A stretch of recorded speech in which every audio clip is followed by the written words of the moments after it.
जब जब धराधाम में ऐसा अधर्म बढ़ता है जहाँ भागवत धर्म और प्रेम धर्म लुप्त होने लगता है। दुष्टों का विनाश कोई खास बात नहीं भगवान के लिए।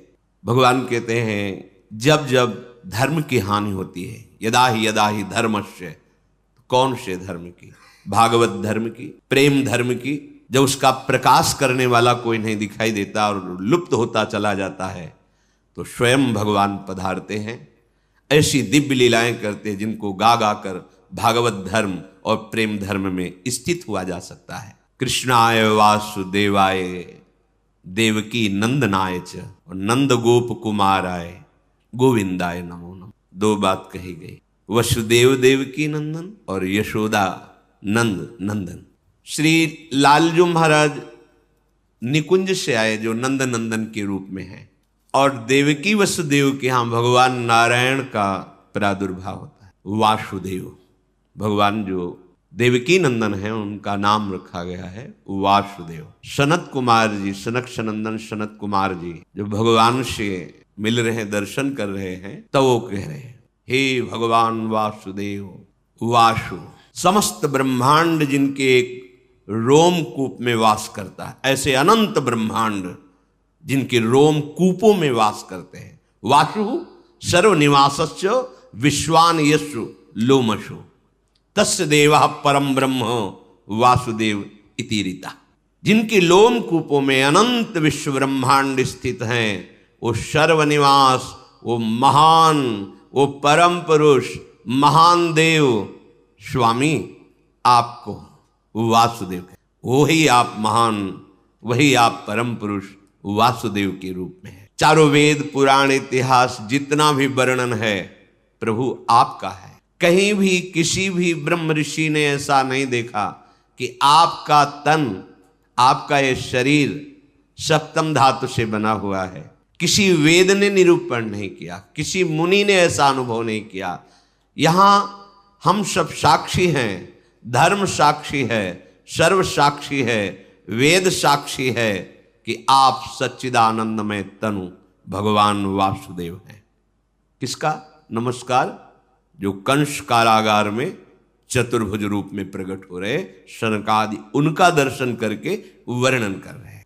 मंगलमय भाद्रपद के कृष्ण पक्ष की अष्टमी है, मध्य रात्रि का समय, सब ओर घोर अंधकार छाया हुआ है, पर सारी प्रकृति एक नवीन आनंद उत्सव में भरी हुई है, क्योंकि प्रकृति के स्वामी परमात्मा का प्रादुर्भाव हो रहा है।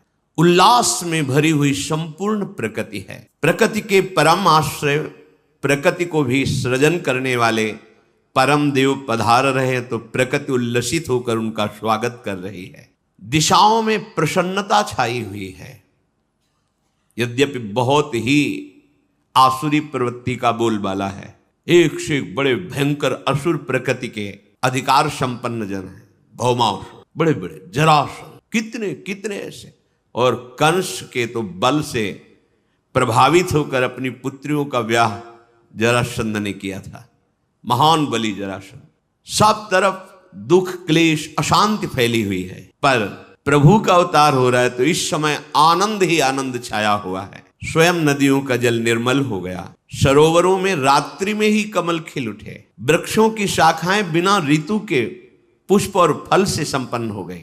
जो भजन करने वाले यत्र तत्र साधु महात्मा हैं, उनको एक अलौकिक आनंद की अनुभूति हो रही है, क्योंकि उनके प्राणाराध्य प्रकट हो रहे हैं। वायु सेवा कर रहे, शीतल मंद सुगंध प्रवाहित हो रही है। देवताओं की दुंदुभियां बिना बजाए अपने आप बजने लगी, क्योंकि सर्वलोक महेश्वर का प्रादुर्भाव हो रहा है। गंधर्व किन्नर एक अलौकिक प्रेरणा से गान कर रहे हैं, नृत्य कर रहे हैं। रात्रि के समय सिद्ध चारण, बड़े बड़े पदाधिकारी लोक के लोकपाल जो ईश्वर कोटि के हैं, सब स्तवन कर रहे हैं। एक अद्भुत जो समाधि में आनंद प्राप्त होता है महत योगी जनों को, आज सबको स्वाभाविक एक शीतलता, शांति, एकाग्रता, परमानंद की अनुभूति हो रही, क्योंकि भगवान का प्रादुर्भाव हो रहा है। अनंत सूर्य, अनंत चंद्रमाओं जैसा, जहां कंस का कड़ा पहरा है, राक्षसी स्वभाव के मायावी द्वारपाल हैं, जो कोई सूक्ष्म रूप धर के भी आ जा नहीं सकता है। ऐसे मायावी हैं कंस के पास, जो उस समय वर्तमान में द्वारपाल लगे हुए हैं, क्योंकि उसको भय ये आखिरी संतान है, यही मेरी मृत्यु का कारण होगी, बहुत सावधान है। जैसे अनंत सूर्य चंद्र एक साथ प्रकाशित हो गए हों, ऐसे मथुरा में कंस कारागार में दिव्य प्रकाश प्रकट हुआ। देखा शंख चक्र गदा पद्म धारण किए हुए चतुर्भुज विशाल नयन, वक्षास्थल पर दिव्य श्रीवत्स चिन्ह, भृगुलता भृगु जी के चरण चिन्ह, रत्नहार धारण किए, विविध आभूषण, दिव्य कांति, किरीट मुकुट कुंडलधारी, अंग अंग से सौंदर्य और ऐश्वर्य टपक रहा है। सौंदर्य और ऐश्वर्य अंग अंग से, ऐसा दिव्य अद्भुत रूप देखकर वसुदेव देवकी कितने कष्ट में थे, विचार कीजिए कितने कष्ट। ऐसे दुष्ट स्वभाव के शासक, और उसको भय है कि इनसे संतान जो होगी वो मेरी मृत्यु का कारण, बड़ा कष्टमय जीवन, घोर अंधकार में जेल में हथकड़ी बेड़ी पड़ी हुई। हमें थोड़ा कष्ट होता है हम भगवान को शिकायत करने, ये इतने महान तप संपन्न है कि भगवान की पिता होने का सौभाग्य, पर कैसा कष्ट है, घोर पहरा है। उस अंधकार में ऐसे तेजोमय रूप को देखकर अद्भुत आनंद वसुदेव और देवकी जी को हुआ। भगवान प्रकट होकर उन्हें अभय वचन दे, अब आप डरो मत, जहां मैं पधारता हूं वहां क्लेश परंपरा ही खत्म हो जाती है। तुम्हें याद कराने के लिए बता रहा हूं, तुमने पूर्व में हमारे को प्राप्त करने की तपस्या की है। भगवान के इशारे से उनको पूरा बोध हो रहा है। तुम कंस के भय से अधीर हो रहे हो, कंसादह मधीरधी, अब तुम्हें किसी से भयभीत होने की जरूरत नहीं। जो मुझे स्वीकार कर लेता है, जिसे मैं स्वीकार कर लेता हूं, काल का भी उसके ऊपर भय नहीं रहता। अब तुम प्रसन्न हो जाओ। देखते देखते भगवान चतुर्भुज रूप से अंतर्धान होकर बाल रूप हो गए, रुदन करने लगे। भगवान का वो बाल रूप द्विभुज, चतुर्भुज ऐश्वर्य रूप, द्विभुज बाल रूप देवकी की गोद में, अब तो देखकर बहुत ही अधीर हो गए, क्योंकि वात्सल्य उमड़ा तो ऐश्वर्य का विस्मरण हो गया।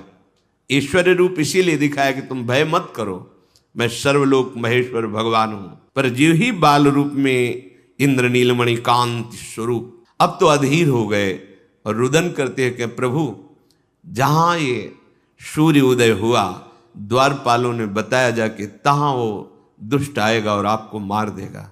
मैं बहुत अधीर हो रहा हूं प्रभु, मेरा ज्ञान कार्य ही नहीं कर रहा है, क्योंकि वात्सल्य के आगे ये सब नहीं चलता। भगवान का ऐश्वर्य भी वात्सल्य के आगे नहीं चलता। प्रभु मुझे आपकी रक्षा के लिए बहुत भय है। प्रभु ने कहा यद्यपि तुम्हें भयभीत नहीं होना चाहिए, पर आप वात्सल्य के कारण भयभीत हो रहे हो तो मुझे गोकुल पहुंचा दो, और वहां मेरी महाशक्ति योग माया प्रकट हुई है, तुम उसको ले आओ, मुझे वहां पहुंचा दो, तुम निर्भय रहो। भगवान का शिशु रूप जो देवकी की गोद में था, कितना कष्ट। अखिल लोक आनंद सिंधु गोद में है, वो कह रहे मुझे अभी पहुंचा दो। वसुदेव जी की गोद में प्रभु को विराजमान करती है, हृदय में कितनी पीड़ा होगी। नवजात शिशु अभी आंखों से ओझल, जिसके दर्शन मात्र से परमा आह्लाद परम सुख, वो अभी जा रहा है। विचार करो, ये भगवदानंद कायर पुरुषों को प्राप्त नहीं होता, ये शूरवीरों को प्राप्त होता है, जो हर स्थिति में प्रभु के सुख का चिंतन करते हैं। अपने सुख दुख की तो परवाह ही नहीं जिसे, तभी साधु संग से भजन करते करते ऐसी स्थिति होती है। भगवान वसुदेव जी की अब गोद में है। वसुदेव जी भगवान की महिमा का स्मरण करते हैं, हृदय से लगाते हैं, तुम्हें कैसे दूर करूं, तुम्हें कैसे छोड़ के आऊं। इतना तो कष्ट भोगते रहे, अन्य पुत्रों का वध कर दिया गया, अब आनंद सिंधु आप मेरे हृदय से लगे, और वो भी अब हम ही आपको जाके छोड़ करके वापस आपको आए, पर आपके सुख के लिए हमें जाना पड़ेगा। पर जाऊं तो कैसे जाऊं, पैरों में बेड़ियां हैं, हाथों में हथकड़ी है, लोहे के बहुत मजबूत दरवाजे और शस्त्र धारण की हुई आसुरी स्वभाव वाले मायावी राक्षस वो द्वारपाल बने खड़े हैं, अत्यंत विषादग्रस्त हो रहे हैं। ऐसा सोचते ही देखा कि हथकड़ी और बेड़ियां टूटकर गिर गई। प्रसन्नता हुई, कदम आगे बढ़ाए तो देखा अपने आप दरवाजे खुल गए। बड़े विशाल लोह कपाट अपने आप खुल गए। जिसके छाती में अखिल लोकों के स्वामी प्रभु बाल रूप से विराजमान है, अब उसको कौन सा बंधन बांध सकता है। जो भगवान को अपने हृदय में चिंतन के द्वारा सदैव बसाए रखता है, उसको मोक्ष के लिए कोई प्रयास नहीं करना पड़ता, सारे बंधन अपने आप कट जाते हैं। इसलिए कई बार सत्संग में निवेदन किया है कि हमारी साधना का फल है अखंड स्मृति। हर समय प्रभु के चिंतन में रहते हुए जो भी व्यवहार कार्य है वो करे, कोई नहीं बांध सकता। जब तक प्रभु का स्मरण हृदय में नहीं है, तब हजारों लाखों साधनाएं कर लो, प्रयास कर लो, ये माया का बंधन खुलने वाला नहीं। माया की शाकलों से हाथ पैर गले सब बंधे हुए हैं।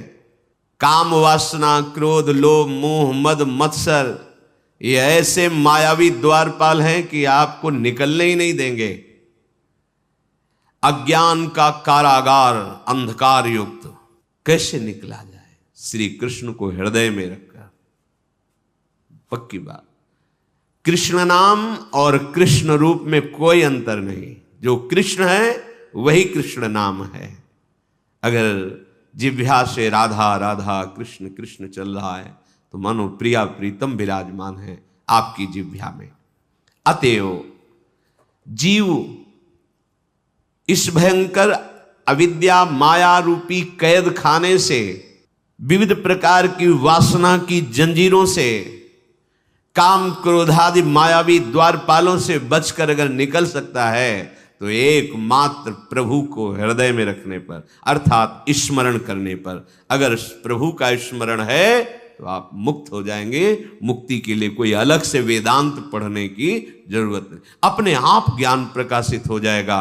प्रतिपल भगवद स्मरण, चित्तवृत्ति को रोककर बार बार नाम में लगाना, रूप में लगाना, लीला में लगाना, धाम चिंतन में लगाना, कोई मोक्ष के लिए प्रयास करने की जरूरत नहीं।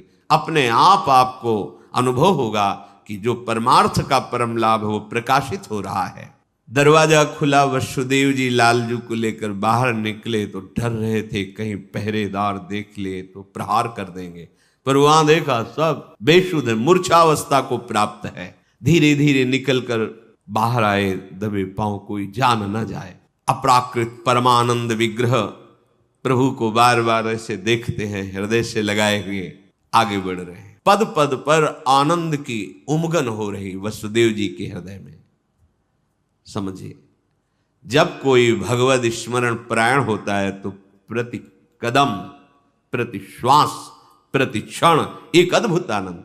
अब प्राकृतिक उदाहरण तो बैठता ही नहीं, पर कई बार सत्संग में कहा जैसे दूध को अग्नि पे चढ़ाओ तो उफान आती है, ऐसे आनंद की उफान हृदय में आती है जब मेरे प्रभु और उनका स्मरण और कहीं उनकी रूप की झलक, तब तो फिर ब्रह्मादिक के भोग शब विषम लागत ताई, नारायण ब्रज चंद की लगन लगी है जाए। अभिमान का भार उठाकर संसार पथ में चलते चलते पग पग पर दुख कष्ट संकट विपत्ति भोगते भोगते थक गए। अब छोड़ो, अपना भार श्री कृष्ण के ऊपर छोड़ो, श्री कृष्ण का चिंतन करो तो पग पग पर परमानंद की अनुभूति होगी। वसुदेव जी को अपार सुख हो रहा है। श्री कृष्ण को हृदय से लगाए हुए महामहिम ब्रज की तरफ चल पड़े। घोर अंधकारमयी रात्रि, धीरे धीरे बढ़ रहे हैं कि कहीं कोई मथुरावासी किसी कारण से बाहर निकले और देख ले तो अमंगल हो जाएगा। इसी समय मेघ गर्जना हो रही, भयंकर वर्षा शुरू हो गई, क्योंकि कोई बाहर निकल ही ना पावे, पैर की भी आहट नहीं, इसलिए मेघ गरज रहे हैं। अंधकारमयी रात्रि, किधर पैर रखे दिखाई ही नहीं दे रहा है। बीच बीच में बिजली चमक जाती है जिससे रास्ते का पता चलता है। जब वर्षा प्रारंभ हुई, वसुदेव जी ने अब कहां तक ऐसे छुपाए, लगा कि नवजात लाला है, वर्षा में कुछ दुख पहुंच सकता है, ऐसा विचार कर रहे हैं। अचानक देख रहे हैं कि आसपास तो बूंदें गिर रही पर ऊपर बूंदें नहीं गिर रही। सोचा इस लाला का ही चमत्कार होगा, पर बात यह हुई कि 1000 फण फैलाकर भगवान शेष जी पीछे से फणों की छाया किए हुए, वसुदेव के अंग में ही एक बूंद नहीं पड़ रही, फिर लाला की तो बात जाने दो। ये अनंत देव भगवान शंकरषण है, जो भगवान का ही दूसरा स्वरूप है, पर अनादि सिद्ध ये दासत्व भाव से है। प्राण प्यारे प्रभु की सेवा सदैव इनका जीवन है। क्षीर समुद्र में गौर वर्ण धारण किए हुए जब जब अवतार लेते तब भी गौर वर्ण होता है, चाहे लखन लाल के रूप में या बलराम के रूप में। भगवान की शैया बने रहते हैं, भगवान इन्हीं पर शयन करते हैं। ये भगवान अनंत हमारे प्रभु की पादुका बनते हैं, यही शैया बनते हैं, यही आसन बनते हैं, यही प्रभु के वस्त्र बनते हैं, यही छत्र चंवर विविध रूप धारण करके हमारे प्रभु श्री कृष्ण की सेवा करते हैं। भगवान शेष संकर्षण अनंत महिमा युक्त। वसुदेव जी को पता नहीं चल रहा कि हमारे पीछे भगवान अनंत शास्त्र फण ऐसे फैलाए हुए चल रहे हैं। उनको लगा लाला का कोई चमत्कार है, बाहर तो बूंदे पड़ रही पर हमारे ऊपर ले। अब लाला को मस्तक पर धारण कर लिया। आगे बढ़े तो भारी समस्या यमुना जी, क्योंकि भादो का महीना है, बाढ़ पे यमुना जी चल रही है। एक क्षण रुके, अब क्या करूं, क्योंकि अथाह यमुना जी, और यमुना जी पहले से अधिक उल्लसित होकर बड़ी ऊंची ऊंची तरंगे, कोलाहल मच गया। यमुना जी प्रीतम पधार रहे हैं, यमुना जी उल्लसित हो रहे। वसुदेव जी देख रहे सैकड़ों भंवरें, सैकड़ों तरंगे ऐसी उछल रही जो भय प्रदान कर रही। ऐसे छोटे लाला को लेकर कैसे पार हो पाऊंगा? अगर रुकता हूं तो लौटने में प्रातःकाल सूर्य उदय हो जाएगा, कैसे क्या करूं? लाला को सुरक्षित पहुंचा, चलो हम अपने प्राण दे देंगे, जब तक लाला को हम बचा पाएंगे, उठाते चले जाएंगे। ऐसा भाव समझो। जब आप प्रभु प्राप्ति के लिए चलोगे तो ऐसा नहीं कि सहज मार्ग है आप निकल जाओगे, भयंकर बाधाएं खड़ी होती हैं। पर आपने यदि प्राण समर्पित कर दिया है तो कोई भी बाधा आपको परास्त नहीं कर सकती। जो इस भाव में रहता है कि मेरे प्रीतम सुखी हो और मुझे नरक मिल जाए, कोई परवाह नहीं। अगर प्रीतम को आनंद मिलता है कि मैं तड़पूं, कष्ट युक्त रहूं, तो वो कष्ट मेरे लिए हजारों सुख से बढ़कर है। वसुदेव जी ने निश्चय किया, अब ये जीवन प्रभु के लिए, क्या डरना। और यमुना जी में कदम रखा। यमुना जी और उल्लसित हो रही। प्रभु ने सोचा कि जब तक चरण स्पर्श नहीं होंगे इनका उल्लास बढ़ता जाएगा चरण स्पर्श के लिए। और जैसे जैसे वो जल में प्रवेश करते तैसे तैसे और ऊपर उठाते जा रहे हैं। प्रभु ने अपने चरण अभी प्रकट हुए हैं, बड़े कर दिए। यमुना जी जो ही चरण स्पर्श किए नम्र हो गए, जल अपने आप घटने लगा। बस घुटनों घुटनों पूरी यमुना जी हो। वसुदेव जी को लगा कि ये कुछ चमत्कार लाला का ही है, क्योंकि अभी तो ऐसा तूफान में स्वरूप यमुना जी का मैं भयभीत हो रहा था। वसुदेव जी प्रभु को लेकर के आगे बढ़े। इतनी प्रेम व्यवस्था है कि मार्ग ही नहीं दिखाई दे रहा। तो ये बिजली चमक चमक करके उसी मार्ग में चमक रही जहां जाना है। वो आगे आगे रास्ता बेशुद्ध है, देह भाव विस्मृत है, परम आत्म सुख का स्वरूप श्री लालजू महाराज उनकी गोद में है। बिजली ने पहुंचाया, कांति प्रकट होते हुए नंद घर में पहुंचे। वहां भी देखा आश्चर्य, कोई नहीं जग रहा, सब सो रहे हैं, अर्थात सब मूर्छित है भगवान की योग माया से। धीरे धीरे कोई जग न जाए, प्रभु को लिए हुए आगे पहुंचे। नंद भवन में पहुंचे, वही विकलता फिर प्रारंभ कि ऐसे सुंदर शिशु को यहां विराजमान करके इनको छोड़ के जा, पर चलो इनका सुख हो, इनका मंगल हो। तो जब शिशु को पधराया तो उनकी दृष्टि थी, आदेश हुआ था कि वहां कन्या प्रकट हुई। तो देखा कि पार्श्व में कन्या है। कन्या पर दृष्टि जाते ही उनकी दृष्टि, क्योंकि वो योग माया है, वो ये नहीं देख पाए कि लाला में लाला समा गया। लाला पहले से विराजमान है यशोदा जी की पार्श्व में, और लाली, ये लाली योग माया है, और जो लाला है वो निकुंज से आए हुए लालजू महाराज। पर ये रहस्य वसुदेव जी ने भी नहीं जाना। कन्या को उठाया, फिर हृदय में दाह, क्योंकि प्रभु को छोड़कर जा रहे, हृदय में वियोग है, अब कब दर्शन होंगे आपके। ये बात किसी को पता नहीं है। धीरे धीरे कदम बढ़ाते हुए आए, जैसे आए वैसे ही मार्ग व्यवस्था होती गई। जे ही अंदर गए, कपाट बंद, हथकड़ी बेड़ी लग गई, कन्या गोद में, पहरेदार जग गए। यहां भी किसी को होश नहीं नंदालय में। पर ये जो चतुर्भुज भगवान ऐश्वर्य में बाल रूप से आए, वो नंद बाबा के लाला में विलीन हुए। हरिवंश महाप्रभु कहते हैं, आनंद आज नंद के द्वार। कौन है नंद के यहां जिसका आनंद मनाया जा रहा है? बोले, दास अनन्य भजन रस कारण प्रगटे लाल। और वहां ऐश्वर्य में भगवान, और यहां बिहारी जो वृंदावन में नित्य विहरण करते हैं प्रियाजों के साथ, इसी रस का पान कराने के लिए युगल सरकार पधारे। तो जो लालजू महाराज है वो नंद। आनंद आज नंद के द्वार प्रकट हो रहे। कौन? दास अनन्य भजन रस कारण। यहां परित्राणाय साधूनाम विनाशाय च दुष्कृताम देवकी नंदन भगवान पधार रहे हैं। और ये प्रेमी जनों को प्रेम पान कराने के लिए दास अनन्य अनन्य भजन रस कारण प्रगटे लाल मनो। इनके प्रकट होने का कारण क्या है?